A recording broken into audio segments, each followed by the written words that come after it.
It's very difficult to accept another woman in your marriage. Your husband want to take another wife and you want to make her the second wife. It's very difficult. Sometimes you can judge the first wife that the first wife doesn't like other wives, what.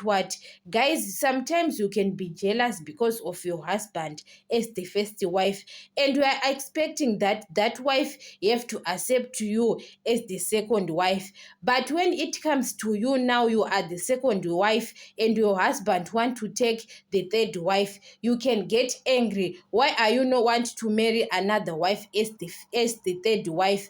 But you forgot that that wife you are judging, the first wife, doesn't want you. Now you can feel the pain now because you are on your shoes now. Your husband want to take another wife. So sometimes things you are doing to another woman, you can say maybe you are happy, you want to be married in polygamy as the second wife.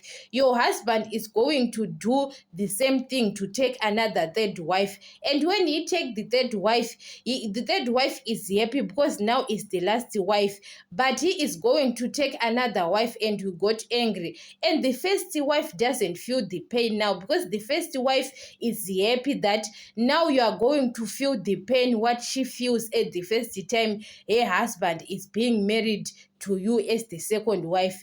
Guys, what goes around, it comes around.